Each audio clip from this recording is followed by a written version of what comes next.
10வது மாதம் 1ஆம் தேதி கர்த்தர் எனக்கு என்ன பேச போறார்? இந்த ஒரு சிச்சுவேஷன் ஆகட்டும், நீங்க உங்களை காட்டிட்டீங்க. ஆண்டவரே, நான் உங்களை பார்த்துட்டேனா? நான் இத்தனை வருடம் பட்ட கஷ்டங்கள் எல்லாம் ஒரு முற்றுப்புள்ளி வைக்கப்பட்டு எனக்கு ஒரு புதிய வாசல் திறக்கப்படும். நான் உனக்கு காணப்படுவேன் என்று கர்த்தர் சொல்லுகிறார். இந்த அக்டோபர் மாதத்துல நீங்க பார்க்க வேண்டியவரை பார்த்துட்டு போங்க. எது எது உங்களால ஃபேஸ் பண்ண முடியலையோ அதெல்லாம் ஃபேஸ் பண்ண வைப்பா.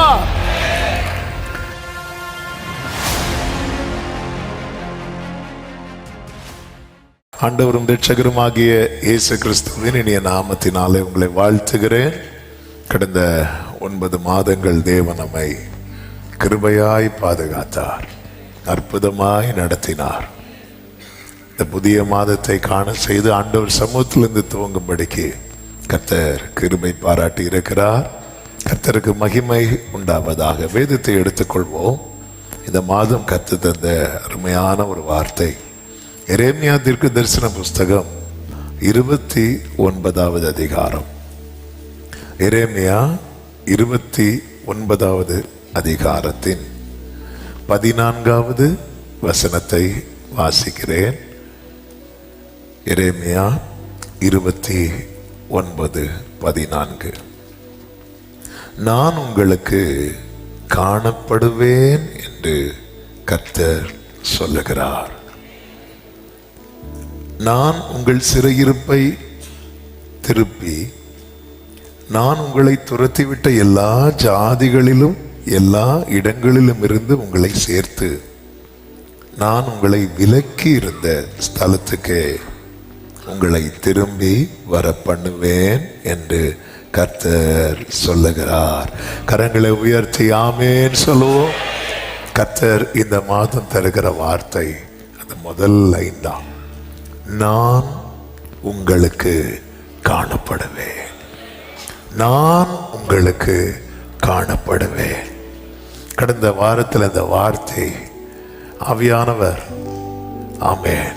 கடந்த வாரம் என்று சொல்லும்போது சனிக்கிழமை இரவு ஒரு 12:30 மணி இருக்கும். ஆராதனைக்காக ஜெபித்து படுத்துட்டேன். அதுக்கப்புறம் எழுப்பி விட்டு ஆண்டவர் இந்த வேத வார்த்தையை பார்க்க வைத்தார். கர்த்தர் எதை சொல்லணும்னு விரும்புகிறாரோ அதை நமக்கு தெரியப்படுத்துகிற தேவன். நான் உங்களுக்கு காணப்படுவேன். I will be found by you. ஆமென். இன்னொரு மொழிபெயர்ப்பில் எப்படி சொல்லப்பட்டிருக்கிறது? I will let you find me. அதாவது நீ என்னை பார்க்கும்படி செய்வேன் என்று கர்த்தர் சொல்லுகிறார். ஆமேன் சொல்லுங்க பார்க்கலாம். அதாவது அவர் இருக்கிற வண்ணமாகவே நாம் இப்ப பார்க்க முடியாது. அது எப்பதான் பார்க்க போறோம் தெரியுமா? ஆமேன். அது எப்ப பார்க்க போறோம் அப்படின்னா கர்த்தருடைய வருகை நாளிலே அவர் இருக்கிற வண்ணமாகவே பார்க்க போகிறோம். ஆனால் இப்பொழுது கர்த்தர் சொல்ல விரும்புகிற காரியம், ஆண்டவர் வேதத்தில் அவருடையவர்களை சந்தித்த தருணங்கள் ஆதியாகமம் முதல் வெளிப்படுத்தின விசேஷம் வரைக்கும் நம்மால் பார்க்க முடியும். எல்லா தேவ பிள்ளைகளும் ஒரு இடத்துல தேவனால் சந்திக்கப்பட்டிருப்பார்கள். ஆபிரகாமுக்கு தேவன் தம்மை எப்படி காண்பித்தார் என்றால் சர்வ வல்லவராக காண்பித்தார். அதனால் அவன் விசுவாசத்தில் வல்லவனானான். மோசேக்கு கர்த்தர் தம்மை எப்படி காண்பித்தார் என்றால் இருக்கிறவராகவே இருக்கிறேன் என்று தம்மை காண்பித்தார். இருக்கிறவராக காண்பித்தார். அதனால் மோசே தேவ சித்தம் செய்ய புறப்பட்டான். தாவீதுக்கு கர்த்தர் தம்மை எப்படி காண்பித்தார் என்று தாவீது கிட்ட கேட்டா சொல்லுவாரு, ஆமென், அவர் எனக்கு அவரை எப்படி காண்பித்தார் தெரியுமா? மெய்ப்பராக காண்பித்தார். அதனால தாவீது பயம் இல்லாமல் பயணித்தான். மரண இருளின் பள்ளத்தாக்கிலே ஆமென் நான் பயப்படேன் என்று சொல்லுகிறான். பயம் இல்லாமல் பயணித்தான். யோபுவுக்கு கர்த்தர் தம்மை உயிரோடு இருக்கிறவராக காண்பித்தார். எனவே அவன் இழந்த அனைத்தையும் திரும்ப பெற்று கொண்டார். கர்த்தருக்கு தெரியும் நமக்கு தேவன் தம்மை எப்படி காண்பிக்க வேண்டும் என்பதை அவர் அறிவார். என் விசுவாச வாழ்க்கையாகட்டும், தேவ சித்தத்துக்கு உட்பட்ட காரியமாகட்டும், என் வாழ்க்கையில் நான் பயப்படுகிறதுக்கெல்லாம், என் எல்லா பயத்துக்கும் நீங்களாகி வாழ்கிற விஷயமாகட்டும், இழந்த அனைத்தையும் திருப்பி பெற்றுக் கொள்ளுகிற காரியமாகட்டும், எனக்கு ஒன்று தெரியும், தேவன் தம்மை எனக்கு காண்பிக்கும் போது என்னுடைய எல்லா சிறையிருப்பும் மாறும். ஆமென் சொல்லுங்க பார்க்கலாம். 139:8 சங்கீதக்காரன் சொல்லுகிறான், நான் வானத்திற்கு ஏறினாலும் நீர் அங்கே இருக்கிறீர், நான் பாதாளத்தில் படுக்கை போட்டாலும் நீர் அங்கேயும் இருக்கிறீர். இந்த மாதம் ஆமென், இங்க இந்த வார்த்தையை சமீபத்திலும் தூரத்தில் இருந்து அநேகர் கேட்கிறீங்க. ஆமென், ஆண்டவரே நான் உங்களை பார்க்கணும் ஆண்டவரே. இந்த மாதத்தினுடைய ஃபர்ஸ்ட் பிரேயர் எதுவா இருக்கணும் தெரியுமா? நான் உங்களை பார்க்கணும். இனி உங்களை பார்த்தாதான் சால்வா. ஆமென். கிதியோனுக்கு ஆண்டவர் அவரை காண்பித்து தான் அவனை நடத்த வேண்டும் என்று அவசியம் இல்லை. ஆமென்.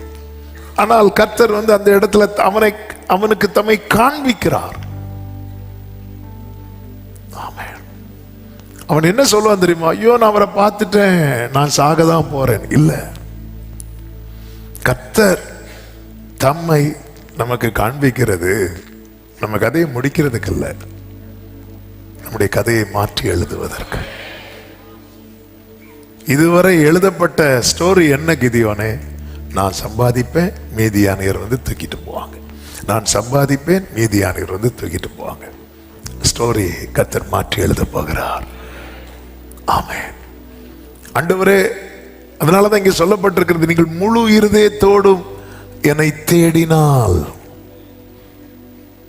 என்னை தேடுகையில் கண்டுபிடிக்கப்படுவீர்கள் என்று 29:13 எரேமியாவிலே சொல்லப்பட்டிருக்கிறது. முழு இருதயத்தோடு. அப்படி தேடுகிற ஒரு நபர் தான் யார் அப்படின்னா தாவீது. அந்த தாவீது சொல்லுகிறார், நான் வானத்தில் ஏறினாலும் நீர் அங்கே இருக்கிறீர், நான் பாதாளத்தில் படுக்கை போட்டாலும் நீர் அங்கேயும் இருக்கிறீர். 2 அனுபவங்கள் இங்கே சொல்லப்பட்டிருக்கிறது. ஒன்று உயரமான அனுபவம், இன்னொன்று மிக மிக தாழ்வான அனுபவம். அதாவது இந்த உயர்ந்த நிலையில் இருக்கும்போது நமக்கு காணப்படுகிற அநேகரை நாம் இந்த தாழ்ந்த நிலைக்கு போகும்போது காண முடியாது. சிலர் நம்ம ஒண்ணு இல்லாம இருக்கும்போது நம்மளை சுத்தி இருப்பாங்க. நம்முடைய வாழ்க்கையில உயர்வு வந்ததும் ஆட்டோமேட்டிக்கா வெளியே போயிடுவாங்க. ஆனால் தாவீது சொல்லுகிறான், நான் வானத்திற்கு ஏறினாலும் சரி, பாதாளத்தில் படுக்கை போட்டாலும் சரி, எனக்கு தென்படுகிற ஒரே ஒருவர் தான் உண்டு, என் மேய்ப்பராயிருக்கிற, என் கர்த்தராயிருக்கிற என் ஆண்டவர். ஹல்லேலூயா. மேலே வானத்தில் ஆனாலும் பூமியில் ஆனாலும் நீர் இருக்கிறீரப்பா, நீங்க இருக்கிறீங்க. அப்போ உயர்வும் அவனை பாதிக்காது, தாழ்வும் அவனை பாதிக்காது. நான் வானத்துக்கு ஏறும்போது, அதாவது என் வாழ்க்கையில் ஒரு உயர்வு வரும்போது கர்த்தர் காணப்படவில்லை என்றால் அந்த உயர்வு என்னை பாதிக்கும். நான் ஒரு தாழ்ந்த நிலை தள்ளப்படும் போது கர்த்தர் காணப்படவில்லை என்றால் அதுதான் என்னுடைய கடைசியா இருக்கும். ஆமென். உயர்வோ தாழ்வோ ஆண்டவர் காணப்படும் போது அது நம்மை பாதிக்காது. இந்த காலை வேளையில் என்னை கேட்டுக்கொண்டிருக்கிற ஒவ்வொருடைய உள்ளம், ஆண்டவரே ஆமென், உங்களை பார்க்கணும். ஆமென். ஆண்டவர், விசுவாசத்தில் நான் தொய்யும் போது நான் உங்களை சர்வ வல்லவரா பார்க்க விரும்புகிறேன். கர்த்தர் அவருடைய முகத்தை மறைத்தால் என்ன ஆகும் என்று ஏசாயா 54வது அதிகாரம் அந்த முதல் பகுதியை நீங்க இப்ப எடுக்க வேண்டாம், நீங்க படிச்சீங்கன்னா தெரியும். சிறுமைப்பட்டவளே பெருங்காற்றில் அடிபட்டவளே, தேற்றரவற்றவளே. இப்படிதான் அந்த அதிகாரம் ஆரம்பத்தில் எழுதப்பட்டிருக்கும். ஏன் சிறுமைப்பட காரணம் என்ன? பெருங்காற்றில் அடிக்கப்பட காரணம் என்ன? தேற்றரவு அற்றவளாக காரணம் என்ன? ஆண்டவர் சொல்லுகிறார், நான் இமைப்பொழுது என் முகத்தை உனக்கு மறைத்தேன். 104வது சங்கீதம் 29வது வசனத்திலே சொல்லப்பட்டிருக்கிறது, நீர் உமது முகத்தை மறைக்க திகைக்கும். ஆண்டவருக்கு தெரியும், ஆண்டவரே உமக்கு காத்திருக்கிறோம்ப்பா, நீங்க உங்க முகத்தை மறைச்சிட்டீங்கன்னா அங்கதான் எங்களை நடுக்கம் பிடிக்கும், பயம் எங்களை பிடிக்கும். நீர் உமது முகத்தை மறைக்க திகைக்கும். சீஷர்கள் நடுக்கடலிலே தத்தளித்துக் கொண்டிருந்த போது இயேசுவை பார்த்தா இயேசு கண்ணை மூடி தூங்கிட்டு இருக்கிறார். அவங்களுக்கு இப்ப என்னன்னா, இயேசு கண்ணை திறக்கணும். அவர் கண்ணை திறந்துட்டாருன்னா பிரச்சனை சால்வ் ஆகிடும். அவரை எழுப்புறாங்க. எங்க பயம் போகணும்னா, ஆண்டவரே நீர் உம்மை எனக்கு காண்பிக்க வேண்டும். இன்னைக்கு நீங்க எந்த ஒரு இக்கட்டான சிச்சுவேஷன்ல இருக்கிறீங்க, உன் கண்கள் ராஜாவை மகிமை பொருந்தினவராக காணும். கைகளை உயர்த்தி ஆமென் சொல்லுங்க பார்க்கலாம். உன் கண்கள் ராஜாவை மகிமை பொருந்தினவராக காணும். எந்த ராஜா? சரித்திரத்துக்குள்ள நாம் போகவில்லை, ஆனால் ஆவியானவர் இதை எழுதினதுனால அவரே அதே அதிகாரத்தில் எழுதி வைத்திருக்கிறார். அதனுடைய 22வது வசனத்துல, கர்த்தர் நம்முடைய நியாயாதிபதி, கர்த்தர் நம்முடைய நியாய பிரமாணிகர். அடுத்த வார்த்தை எல்லாரும் சேர்ந்து சொல்லுங்க, கர்த்தர் நம்முடைய ராஜா. சத்தமா ஆமென் சொல்லுங்க பார்க்கலாம். அவர் நம்மை ரட்சிப்பார். இனி அதே 17வது வசனத்துக்கு வாருங்கள். உன் கண்கள் ராஜாவை மகிமை பொருந்தினவராக காணும். அடுத்த வார்த்தை, தூரத்தில் உள்ள தேசத்தையும் பார்க்கும். தூரம்னாலே எட்டாதது, தூரம்னாலே தென்படாதது. ஆனா ராஜாவை நீ பார்த்துட்டேன்னா உனக்கு எட்டாதது, உனக்கு தென்படாதது, நீ இதுவரை பார்க்காததை உன் கண்கள் காணும். ஹல்லேலூயா. அது மட்டுமல்ல, அடுத்த வசனத்தில் என்ன சொல்லப்பட்டிருக்கிறது பாருங்கள். உன் மனம் பயங்கரத்தை நினைவு கூறும். கணக்கன் எங்கே? தண்டல்காரன் எங்கே? கோபுரங்களை எண்ணினவன் எங்கே? அடுத்த வசனம் 19, உனக்கு விளங்காத பாஷையும் அரிதற்கரிய ஒரு விதமான பேச்சையும் உடைய அந்த குரூர ஜனங்களை இனி காணாய். ஆமென். ஹல்லேலூயா. அப்ப தேவனை நம்ம காணும் போது சிலதை கர்த்தர் காணவே விட மாட்டார், சிலதை கர்த்தர் பார்க்க வைப்பார். எகிப்திலிருந்து இஸ்ரவேலர்கள் புறப்பட்டு மேகஸ்தம்பத்தில் கர்த்தரை பார்த்த போது எகிப்தியரை இனி அவங்க பார்க்க கூடாதுன்னு ஒரு முடிவு எடுத்துட்டார். ஆமென். எல்லாரும் சொல்லுங்க பார்க்கலாம், நான் கர்த்தரை பார்ப்பேன், அதனால் சில காரியங்களை இனி நான் பார்க்க போகிறது இல்லை, ஆனால் பல நன்மைகளை என் கண்கள் பார்க்க போகிறது. விசுவாசிக்கிறவங்க மட்டும் ஆமென் சொல்லுங்க பார்க்கலாம். நம்ம பிரச்சனை என்னன்னா, நிறைய இதை தொடர்ந்து பார்த்துட்டே இருக்கிறோம். நம்ம லைஃப்ல பல போராட்டங்களை தொடர்ந்து பார்த்து கொண்டே இருக்கிறோம். கர்த்தரால மட்டும்தான் இதை ஸ்டாப் பண்ண முடியும். ஆண்டவரே, இதை நான் பார்க்க இப்படி ஒரு சிச்சுவேஷனை நான் இனி பார்க்க விரும்பல. எஸ், நான் பார்த்துக்கிறேன். காலத்தையும் சமயத்தையும் மாற்றுகிறவர் கர்த்தர். உன் கண்கள் ராஜாவை மகிமை பொருந்தினவராக, ஆமை, அவருடைய பியூட்டிய, அவருடைய மகத்துவத்தை நீ பாப்ப பாரு. அதுக்கப்புறம் நான் சொல்றேன், இதுவரை நீ பார்க்காத அந்த எட்டாத காரியம். ஏன்னா இடையில நிறைய பேர் கிராஸ்ல இருந்தாங்க. ஆமென். ஏத்தியர் இருந்தாங்க, எபூசியர் இருந்தாங்க, எமோரியர் இருந்தாங்க. இனி அவங்க எல்லாம் இருக்க மாட்டாங்க. காரணம், நீ உன் கண்கள் அவரை பார்த்துட்டு இல்ல. ஹல்லேலூயா. இனி அவங்க இருக்க மாட்டாங்க. மாறாக 20வது வசனத்தை பாருங்கள். நம்முடைய பண்டிகைகள் ஆசரிக்கப்படும் நகரமாகிய சீயோனை நோக்கி பார். அடுத்த வார்த்தை, உன் கண்கள் எருசலேமை அமெரிக்கையான தாவரமாகவும் பெயர்க்கப்படாத கூடாரமாகவும் காணும். இனி அதன் முளைகள் என்றைக்கும் பிடுங்கப்படுவதில்லை, அதன் கயிறுகள் ஒன்றும் அறுந்து போவதும் இல்லை. என்னதுன்னு அர்த்தம்? பெயர்க்கப்படாத கூடாரம்னா என்ன அர்த்தம்?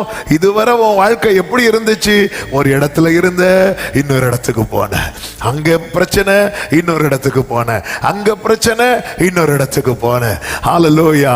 இப்பொழுது உன் கண்கள் யாரை பார்க்கிறது தெரியுமா? ராஜாவை பார்க்கிறது. அதனுடைய ரிசல்ட் என்ன தெரியுமா? இனி நீ அலைந்து திரிவது இல்லை. நல்ல கைகளை தட்டி ஆமென் சொல்லுங்க பார்க்கலாம். ஹல்லேலூயா. என் வாழ்க்கையில அலைந்து திரிகிற அனுபவம் இல்லாமல் ஒரு நிலையான, கர்த்தர் தாவீதுக்கு எப்படிப்பட்ட வீட்டை கட்டுவேன்னு சொன்னார்? நிலையான வீடு. அப்ப ஆண்டவரை பார்க்கும் போது அதுவரை பார்த்து வந்த பிரச்சனைகளுக்கெல்லாம் ஆண்டவர் முற்றுப்புள்ளி வைத்து, க்ளோரி. ஏன் ஆண்டவர் என் வாழ்க்கையில 9 மாதங்களும் குறிப்பிட்ட ஒரு வலி உங்க வாழ்க்கையில ரிப்பீட் ஆயிட்டே இருக்குது. 9 மாதம் இல்ல பிரதர், பல வருடமா அப்படிதான் இருக்கு. அது ஏன் இந்த மாசம் தொடரணுமா?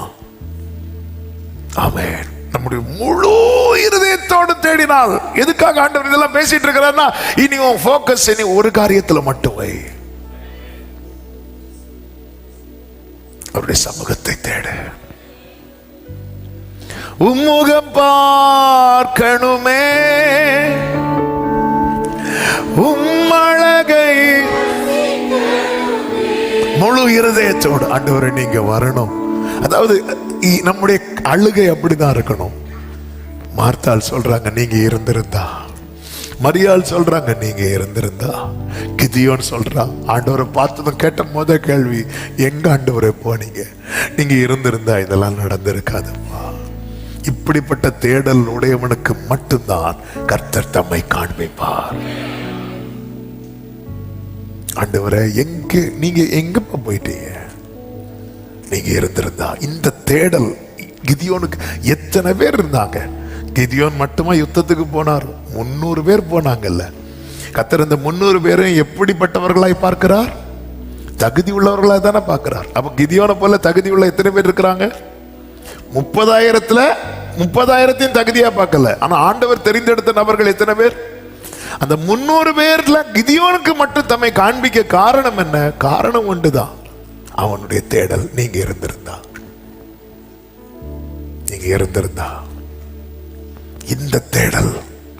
இந்த தேடல் அதனாலதான் மார்த்தாள் முதல்ல பார்க்கிறா. ஏன்னா அவள் இந்த தேடல்ல இருக்கிறா. அடுத்த மரியாதை கூட்டிட்டு வா. இந்த தேடல் நீங்க இருந்திருந்தா. Thank you holy spirit. இந்த தேடலப்பா நீங்க வேணும். நான் உங்களை பார்க்கணும். ஆண்டவர் நீர் என்னை காண்கிறீர் என்பது எனக்கு தெரியும். நானும் சொல்லணும், என்னை காண்பவரை நானும் கண்டேன். இந்த அக்டோபர் மாதம் 1ஆம் தேதி, ஆமே, நம்ம எல்லாருமே எதை காண விரும்புவோம் தெரியுமா? வேதத்தில் இருக்கு, 10ஆம் மாதம் 1ஆம் தேதி சிகரங்கள் காணப்பட்டது. எல்லாரும் சிகரங்கள் காண விரும்பும் போது இந்த காலை வேளையிலே கர்த்தருடைய ஆவியானவர் சொல்லுகிறார், என்னை காண விரும்பு, நான் உனக்கு காணப்படுவேன் என்று கர்த்தர் சொல்லுகிறார். அவரை பார்த்தா எல்லா சிகரங்களும் காண்பிக்கப்படும்.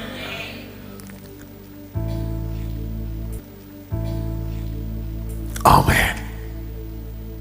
சிகரங்கள் காணப்பட என்ன நடந்தா போதும் தெரியுமா? ஒரு காற்று வீசினா போதும். ஆனா காற்று வீசினாலாம் கர்த்தரை பார்க்க முடியாது. அவர் காற்றிலும் இல்லை, அக்னியிலும் இல்லை என்றுதான் பைபிள்ல இருக்கு. காற்றாகவும் வருவார், அக்னியாகவும் வருவார். ஆனா பல நேரத்துல காற்றுல தேடினா என்ன பார்க்க முடியாது. எலியா இருக்கிற இடத்துல பூமி எதிர்ச்சி உண்டாயிட்டு, அக்னி உண்டாயிட்டு, அதில் ஒன்றிலும் யார் இல்லையா? கர்த்தர் இல்லை. அவர் அப்படி வரணும்னு நினைச்சா வருவார், அது வேற. ஆனா நான் அவரை தேடணும், எனக்கு உங்களை பார்க்கணும். ஆதியாகமம் 18:1 சொல்லப்பட்டிருக்கிறது, பகலின் உஷ்ண வேளையிலே கூடார வாசலிலே உட்கார்ந்து ஆபிரகாம் தன் கண்களை ஏறெடுத்து பார்க்கிறான். Glory. இதோ 3 புருஷர் அவனுக்கு எதிரே நின்றார்கள். அவன் கண்களை ஏறெடுத்து அப்படி அவன் பார்த்துட்டே இருக்கிறான். இதுதான் ஆபிரகாம். அவனுடைய கண்கள் கண்டது. மோசே உற்று பார்த்தான். உற்று பார்த்தான். பார்த்துட்டு போறதில்லை, உற்று பார்த்தான். அப்பொழுது கர்த்தர் அக்கினிக்குள்ளிருந்து அவனை பார்க்கிறார்.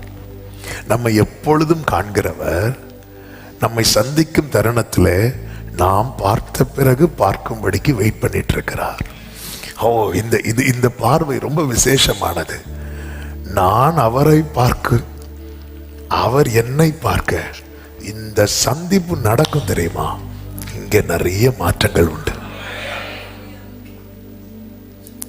ஆமென். இந்த இடத்துல தான் உண்மையிலே மனம் திரும்புதலே நடக்கும். பேதுரு அவரை மறுதலிக்கும் போது யாரை பார்த்துட்டே தான் அவரை தெரியாதுன்னு சொன்னான் தெரியுமா? இயேசுவை பார்த்துட்டே சொன்னான். சொல்லும் போது இயேசு அப்படி திரும்பி பார்க்கிறார் பாருங்க. 2 பார்வையும் சந்திக்குது. பேதுரு உடைஞ்சிட்டான். ஆமென். வாழ்க்கையில உண்மையான மனம் திரும்புதல், உண்மையான ரட்சிப்பு சந்திக்கிற இடம். Glory. தமஸ்குவுக்கு போகிற வழியில அதுதான் நடக்குது. அவன் தரிசனம் கண்டான் என்று பைபிள்ல இருக்கிறது. அந்த பார்வையில தான் அவன் கண்கள் இருக்கிற செதில்கள் எல்லாம் கீழே விழுது. ஒரு புதிய பார்வை. அவனுக்கு அதுவரை லாபமாக இருந்த அனைத்தும் நஷ்டம் என்றும் குப்பை என்றும் அவன் தள்ளினான். மீதியானியருக்கு அதுவரை பயந்து கொண்டிருந்த கிதியோன் இந்த பார்வை அவரை பார்த்த பிறகு, அவரை சந்தித்த பிறகு அவனுடைய நிலைமையே வேற. எல்லாரும் லோத்து வர சோதோமுக்கு கீழே இருக்கும் போது சோதோமின் ராஜாவுக்கு முன்பதாக அப்படி நெஞ்ச நிமித்திட்டு ஆபிரகாமுக்கு எப்படி நிக்க முடிஞ்சதுன்னா மெல்கிசேதேக்கை அவன் பார்த்துட்டு வரான். இந்த அக்டோபர் மாதத்துல நீங்க பார்க்க வேண்டியவரை பார்த்துட்டு போங்க. எது எது உங்களால ஃபேஸ் பண்ண முடியலையோ அதெல்லாம் ஃபேஸ் பண்ண வைப்பா. என் வாழ்க்கையில் ஆண்டவர் இதை நான் பார்க்க விரும்பலப்பா. ஆமா, உங்ககிட்ட நீங்க உங்க எதெல்லாம் நீங்க பார்க்க விரும்பல அப்படின்னு கேட்டா ஒரு பெரிய பட்டியலை போடும். எதெல்லாம் பார்க்க விரும்புறீங்க அப்படின்னு கேட்டா ஒரு பட்டியல் வரும். ஆமா, இது 2மே நடக்கும். அதுதான் கர்த்தர் ப்ராமிஸ் பண்ணி இருக்கிறார். புரிந்து கொள்ள வேண்டும். என்னுடைய இருதயம் கர்த்தரை தேடட்டும். எப்படி தேடணும் தெரியுமா? முழு இருதயத்தோடு, முழு இருதயத்தோடு. அந்த ஏக்கம், அந்த தேடல் அது நமக்குள்ளே இருந்து கொண்டே இருக்க வேண்டும். அந்த தேடல் உடையவர்களாய் நாம் காணப்பட வேண்டியது அவசியமா இருக்கிறது. அந்த தேடல் நமக்குள்ளே உண்டாகும் போது ஆண்டவர் சொல்றார், நீங்க தேடுகையில் தேடுகையில். அந்த வசனத்தை பாருங்கள். 29 அதனுடைய 13வது வசனம். உங்கள் முழு இருதயத்தோடும் என்னை தேடினீர்களானால், என்னை தேடுகையில் கண்டுபிடிப்பீர்கள். எல்லாரும் கேட்கிறவர்களாய் இருக்கிறோம், தேடுகிறவர்களாய் மாறும். ஜெபத்தின் அடுத்த நிலைதான் தேடுதல். கேட்பதுன்னா எனக்கு அவர் தூதன் அனுப்பினாலும் போதும், எனக்கு பதில் எப்படியாவது வந்தா போதும். தேடுதல் அப்படின்னா எனக்கு அவர் தான் பார்க்கணும், அவர் தான் வரணும். அல்லேலூயா. யாபோ காற்றின் கரையில ஏணி வச்சு தூதர்கள்ல ஏறி இறக்குனா அங்க கதை நடக்காது. அங்க அவர் தான் வரணும். யாக்கோபு அவரை சந்திக்கிறான். 20 வருஷம் ஃபேஸ் பண்ண முடியாத பிரச்சனை, ஏசா பிரச்சனை. 20 ஏசா என்னைக்கு இருந்தாலும் என்னைக்குனாலும் ஏசா பிரச்சனை எனக்கு இருக்கதான் செய்யும். கர்த்தரை ஃபேஸ் பண்ண பாருங்க. இத்தனைக்கும் 20 வருஷத்துக்கு முன்னாடி யாக்கோபு தனியா தான் இருந்தான். ஆனா இப்பொழுது யாக்கோபுக்கு வேலைக்காரங்கள்லாம் இருக்கிறாங்க. 2 பரிவாரங்கள் இருக்கு. ஆனாலும் ஃபேஸ் பண்ண முடியல. நம்ம ஒண்ணு இல்லாத போது ஃபேஸ் பண்ணாத பல பிரச்சனைகளை இன்னைக்கு எல்லாம் இருக்கும் போதும் ஃபேஸ் பண்ண முடியல. ஆமென். இன்னும் சொல்ல வேண்டுமானால், யாக்கோபு முதல்ல ஏசா ஃபேஸ் பண்ண முடியாம ஓடுனால, அப்போ அவனுக்கும் ஆண்டவருக்கும் சம்மந்தம் கிடையாது. இப்போ ஆண்டவர் அவனை சந்திக்கிறார், பேசுகிறார், எல்லாம் உடன்படிக்கையை கொடுக்கிறார், வாக்குத்தத்தம் கொடுக்கிறார், எல்லாமே இருக்கு. இருந்தும் ஃபேஸ் பண்ண முடியல. இனி ஃபேஸ் பண்ணணும்னா ஒரே வழிதான் இருக்கு. என்ன? நீ அவரை ஃபேஸ் பண்ணணும். நீ அவரை ஃபேஸ் பண்ணணும். நீ அவரை ஃபேஸ் பண்ணணும். அப்பதான் ஆண்டவர் கேட்பார்ல, நீ உன் பேர் என்ன அப்படின்னு. யாக்கோபு உண்மையிலேயே தான் யார் என்பதை உணர்ந்த டைம் அது. நான் ஆண்டவரை சந்திக்கும் போதுதான் உண்மையிலே நான் யாரு, நான் எந்த சிச்சுவேஷன்ல இருக்கிறேன் என்பதை உணர்வு. தான் யார் என்கிறதை உணராததுனால தானே அவன் ஈசாக்கு முன்னாடி என்ன சொல்லுவாரு? ஏசா என்பான். நம்மை குறித்த உணர்வு இல்லாததுனால நாம் நம்மை குறித்து நம் நினைக்கிறது எல்லாமே தப்பு. நான் மேற்கொள்ளுவேன். பேதுரு சொல்வார்ல, நான் உம்மோடு கூட காவலிலும் வர ரெடியா இருக்கிறேன் அப்படிமா. யாக்கோபு ஈசாக்கை விட்டு வெளியே வந்ததும் செஞ்ச முதல் வேலை என்னவா இருக்குன்னு நினைக்கிறீங்க?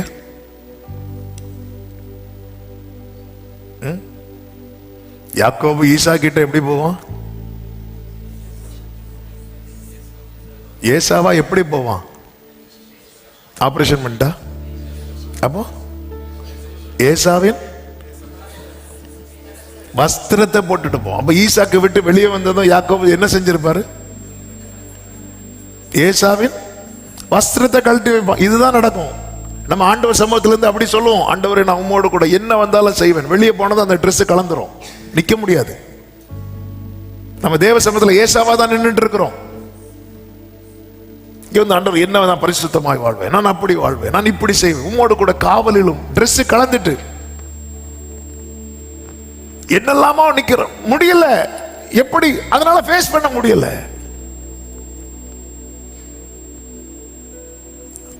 ஈசாக்கை விட்டு அந்த தகப்பனுடைய பிரசனத்தை விட்டு போனதும் யாக்கோபு என்ன நினைச்சிட்டு அது கலந்துட்டு அவ்வளவுதான். ஆமே. நம்ம எல்லாம் ஆலயத்துல வந்து நம்மளை வந்து ரொம்ப அப்படி காட்டிட்டு இருக்கிறோம். ஜெப நேரத்தில் அப்படி காட்டுவோம். நம்மளை பிரேயர் டைம் முடிஞ்சதும் கலந்துரும். அந்த ட்ரெஸ், அந்த வேஷம் கலந்துரும். ஆமென். சில நேரத்தில் பார்த்தா நம்மள மாதிரி விசுவாசிங்க யாருமே இருக்காதுன்னு தோணும். ஆனா அப்படியே இன்னொரு டைம் பார்த்தா அந்த விசுவாசத்துக்கு ஒரு ஒரு ஒரு சின்ன அம்சம் கூட நம்ம கிட்ட இருக்காது. இதனாலதான் நம்மளால நிறைய ஃபேஸ் பண்ண முடியல. இது மாறணும்னா நீ ஒருத்தரை ஃபேஸ் பண்ணணும். ஹல்லேலூயா. ஆமென். நீ அவரை ஃபேஸ் பண்ணிட்டேனா நீ ஏசாவை ஃபேஸ் பண்ணுவ. அந்த பிரச்சனை அதோட முடிஞ்சது. இந்த காலை வேளையில ஆண்டவரே, என் வேஷங்கள் எல்லாம் உங்களை விட்டு போனதுக்கு அப்புறம் எல்லாம் உங்க முன்னாடி கலந்துட்டுனா நான் வெளியே போய் ஏமாற மாட்டேன். நான் சொல்றது எத்தனை பேருக்கு புரியுது? ஆண்டவர் சமூகத்துல வேஷம் கலந்துடட்டும். மார்க்கு சுவிசேஷத்துல இருக்கு, டைம் ஆயிட்டு எடுக்க வேண்டாம். இயேசு பஸ்கா ஆசரித்து அதுக்கப்புறம் இயேசுவை பிடிக்க வருவாங்க தெரியுமா? பிடிக்க வரும்போது சீஷர்கள் எல்லாம் ஓடுவாங்க. ஒரு வாலிபனும் ஓடுவானாம். அவன் ஒரு துப்பட்டி ஒரு லுங்கியை போர்த்துட்டு ஓடிட்டு இருப்பான். அவனை பிடிச்சதும் ட்ரெஸ்ஸு வந்துடும். பைபிள் என்ன சொல்லியிருக்கு தெரியுமா? அவனுக்கு உள்ள ஒண்ணுமே இல்லை, வெறும் மேலே உள்ள யார் பார்க்க போறா அப்படின்னு சொல்லிட்டு மேலே மட்டும் ஒரு துணியை போட்டுட்டு வந்தான். பிரச்சனைன்னு வந்ததும் அந்த ட்ரெஸ்ஸு உருவிட்டாங்க. அதை அவன் போட்டுட்டு ஓடுறான். பைபிள் அது தெளிவாக எழுதி இருக்கு. ஆமாம். அதை இப்போ எடுத்து அது ரெஃபரன்ஸ் எனக்கு தெரியல. மார்க்ஸ் விசேஷத்தில் இருக்கிறது. பார்த்தா சொல்லுங்க. 14:52 பாருங்க. 51 52 பாருங்கள். 50 பாருங்க. எல்லாரும் அவரை விட்டு ஓடி போனார்கள். ஒரு வாலிபன், அது யாருன்னு பேர் போடல ஆண்டவர், பார்த்தீங்களா? கேவலப்படுத்தல. ஆமென். ஒரு வாலிபன் ஒரு துப்பட்டியை மாத்திரம், துப்பட்டினா லுங்கின்னு வச்சுக்கோங்களேன், தன்மேல் போர்த்து கொண்டு அவர் பின்னே போனான். அவனை பிடித்தார்கள். அவன் தன் துப்பட்டியை போட்டுவிட்டு நிர்வாணமாய் அவர்களை விட்டு உள்ள ஒண்ணு இல்ல. ஆமே, இவர் கூட இவ்வளவு நாள் ஃபாலோ பண்ணிட்டு இருந்தான் பாருங்க. எந்த சீசன் தான் தெரியல. ஆமே, இவ்வளவு நாள் இருந்தான் அவருக்கு முன்னாடி வச்சு. நான் ஆவிக்குரிய கண்ணோட்டத்தோடு இதை சொல்றேன். நம்ம எல்லாம் ஆண்டவர்கிட்ட அவன் எப்படி இருக்கிறான் தெரியுமா? துப்பட்டியை போட்டுட்டு இருக்கிறான். ஆனா இன்னொரு பிரச்சனைன்னு வரும்போது, இவனை பெரிய விசுவாச வீரன் சொன்னீங்க, துணியை பிடிச்சதுமே சரண்டர் ஆயிட்டான்.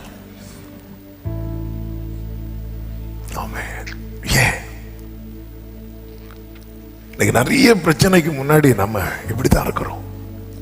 ஹேண்டில் பண்ண முடியல. ஆண்டவர் என்ன ஆண்டவர் செய்ய? கத்த தருகிற வார்த்தை தான் இது. நான் உனக்கு காணப்படுவேன். நீ முழு இருதயத்தோடு, எரேமியா 29:13, நீங்கள் உங்கள் முழு இருதயத்தோடு என்னை தேடுவீர்களானால், என்னை தேடுகையில். ஆமென். தேவ பிள்ளைகளே, அதனாலதான் ஆண்டவர் என்ன சொல்வது? முதலாவது தேவனுடைய ராஜ்யத்தை தேடுங்கள் அப்படிங்கிறார். தேடுங்கள், நீ தேடணும். தேவனை தேடுகிற உணர்வுள்ளவன் உண்டோ? இந்த கூட்டத்திலே ஆண்டவர் அப்படிதான் பார்ப்பார். கேட்கிறவர்களா தர்மம். அவன் எல்லாரும் இப்ப நம்ம அற்புதத்தை கேட்க போறோம் அப்படின்னா கேட்கிறவர்கள் இருக்கிறோம், தேடுகிறவர்கள். அவன் பல பிரச்சனைக்கு முற்றுப்புள்ளி வைக்கப்படவும் ஒரு புதிய நன்மைக்கான வாசல் திறக்கப்பட வேண்டுமானால், என்று கத்த தருகிற வார்த்தை இதுதான். நான் உனக்கு காணப்பட்டால் மட்டும்தான் நடக்கும். நான் காணப்பட்டால் மட்டுமே நடக்கும்.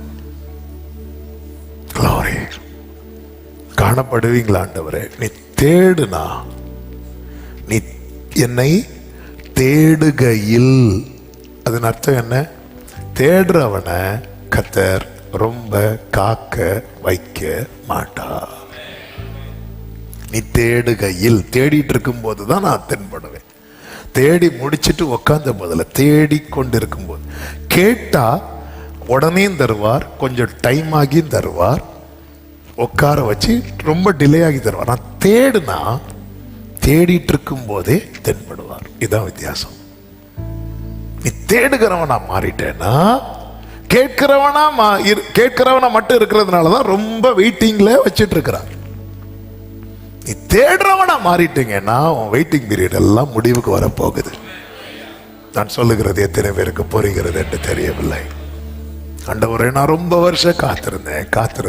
நீ தேடுகிறவனாய் மாறு. ஆண்டவர் முதல் யாக்கோபுக்கு தன்னை விசிட் பண்ண போது, யாக்கோபு கேட்கிறவனாய் இருந்தான். எனக்கு உண்ண உணவு வேணும், உடுக்க உடை வேணும், அது வேணும், இது வேணும், எல்லாம் கேட்கிறவனாயிருந்தான். ஆனால் யாபோ காற்றின் கரையிலே அவன் தேடுகிறவனாயிருந்தான். எனவே தான் கர்த்தர் என்ன சொல்வார் தெரியுமா? நான் போகட்டும், பொழுது விடுகிறது. அதன் அர்த்தம் என்ன? யாக்கோபு அவரை போக விடவில்லை. நான் போகட்டும்னு சொன்னதுக்கு அப்புறம் தான் யாக்கோபே சொல்றேன், என்னை பிளஸ் பண்ணுங்கன்னு சொல்றேன். அப்ப அவ்வளவு நேரம் அவன் பிடிச்சுதான் வச்சிருந்தான். அந்த இடத்துல எனக்கு சாப்பாடு வேணும், எனக்கு எந்த இதான் தேடுகிறவனுக்கு என்ன தேவை? அவருடைய பிரசனம் தேவை. அவ்வளவுதான். தேடுகிறவனுக்கு அவருடைய பிரசனம் தேவை. நீங்க வந்து இருந்தா போதும்பா. ஆண்டவரே, ஆமே, கர்த்தர் வருவாருங்க. ஆபிரகாம் வீட்டுல என்ன, ஆபிரகாம் பெரிய சோஃபாலாம் போட்டு உட்கார வச்சார். கூடாரத்தில் இருக்கிறார் ஆபிரகாம்.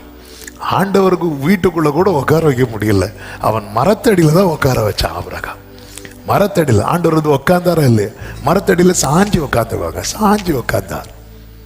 ஆமே. கிதியோன் பாருங்க, ஒரு செடி கீழே வந்து உட்கார்ந்து இருக்கிறார். என்ன ஆண்டவருங்க! தேடுறதுன்னா, ஆண்டவரை எனக்கு இது தெரியலையே, அது தெரியல, இல்ல அந்த பிரசனம். அதாவது அந்த நிலையை பார்த்தீங்களா? தரையில நிற்கும் போது கேட்கிறவனா இருந்தான். யாரு?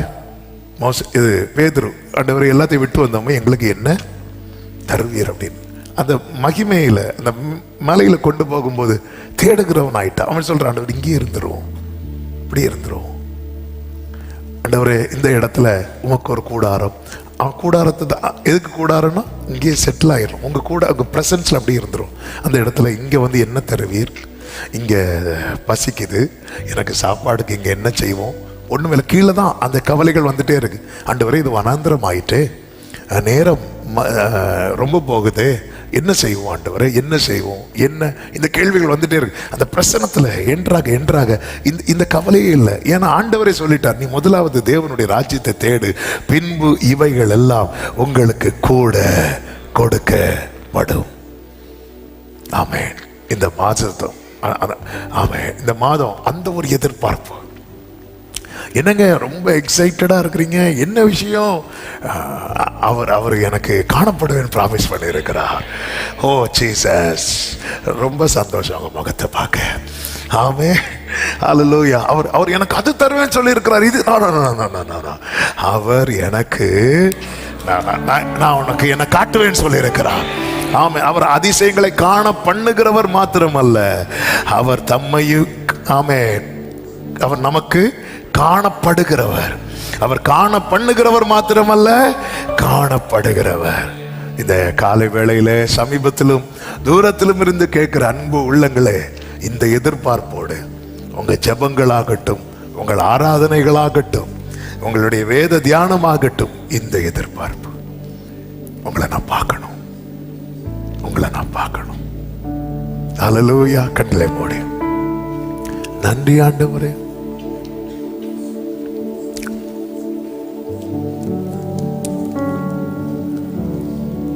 Thank you Holy Spirit. நன்றி ராஜா. Oh Jesus, Jesus. நீங்க நினைக்கல, நான் இதுவரை இப்படி தேடவே இல்லையா அவரை. ஆண்டவரே, சிலதை பார்க்கணும், சிலதை பார்க்க கூடாது என்பதற்காக அல்லப்பா, எனக்கு உங்களை பார்க்கணும். எனக்கு அந்த முழு இருதயத்தோடும் தேட வச்சிருக்கப்பா. உண்மையில எத்தனை பேர் அதை கேட்குறீங்க? அப்படி கேட்கிறவங்க உங்க வலது கரத்தை உயர்த்தி உங்க இடது கரத்தை இருதயத்துல வச்சு, என் பிரச்சனை சால்வ் ஆகிறதுக்காக இல்லை ஆண்டவரே, நான் உனக்கு காணப்படுவேன். எவ்வளவு நல்ல தேவனுங்க. பிரச்சனைன்னு வரும்போது ஓடி ஒளிகிறவர் அல்லங்க அவர். நமக்கு ஒரு ஆபத்துனதும், ஆமென், ஹல்லேலூயா, அவர் தம்மை வெளிப்படுத்துகிறவர், தம்மை வெளிப்படுத்துகிறவர், நல்ல கர்த்தர் அவர். ஆண்டவரே, என் இருதயம் வேற எதையுமே தேடக்கூடாது. இந்த 10ஆம் மாதம் 1ஆம் தேதி காலையில இது ஒரு ஜெபத்தை செய்ய ஆவியானவர் ஏவுகிறார். என் இருதயம் பல காரியங்களை தேடுகிற கூட்டத்தில் நீங்க அப்படி இருக்கக்கூடாது. என் இருதயம் உம்மை மட்டுமே. இனியும் அங்கே காணேன், இனியும் அங்கே கேள்கேளும், இனியும் அங்கே அறிய பிரியனே இயேசு. உலகில் வேறொன்றும் வேண்டாயே, உலகில் வேறொன்றும் வேண்டாயே, உயரே வேறாரும் இல்லாயே, உலகில்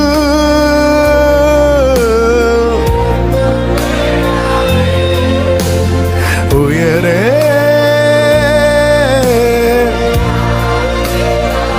ஆமென். உயிரேகிய இயேசுவல்லாது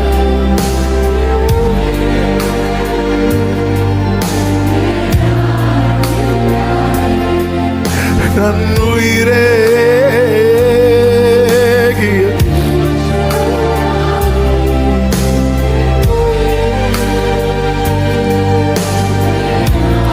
பரிசுத்த பிதாவே, நல்ல தகப்பனே, உங்க பிரசன்னத்துக்காக நன்றி. இந்த புதிய மாதத்தின் காலை வேளையில் உங்க சமூகத்தில் எங்களை அழைத்து கொண்டு வந்து பாட, துதிக்க, ஆராதிக்க வைத்த அன்புக்காக ஸ்தோத்திரம். தகப்பனே, எங்களோடு பேசி நீ தந்த நல்ல வார்த்தை நீர் ஆண்டவரே உம்மை எங்களுக்கு காண்பிக்க விரும்புகிறீர். நாங்க பல நேரத்துல உம்முடைய நன்மையை தான் பார்க்க விரும்பினோமே தவிர மோசேயை போல இன்னும் அதை உற்று பார்க்க தவறிவிட்டோம். ஆண்டவரே, ஆண்டவரே, உங்களை பார்க்கணும். ஹல்லேலூயா. இந்த பகலின் உஷ்ண வேளையில ஆபிரகாமுக்கு உம்மை பார்க்க முடியுமானா? அந்த ஒரே பர்வதத்துல மோசேக்கு உம்மை பார்க்க முடியுமானா? மீதியானியருக்கு பயந்து ஆலைக்கு சமீபமாய் போரடிக்கிற இடத்துல கிதியோனுக்கு உம்மை பார்க்க முடியுமானால், 7 மடங்கு அக்னியிலே சாத்ராக், மேஷாக், ஆபேத்நேகோவுக்கு உம்மை பார்க்க முடியுமானால், ஆண்டவர் நீர் ஆண்டவர் எங்களை பார்க்க வைக்கிற தேவனப்பா. உங்களை பார்த்தா போதும்பா.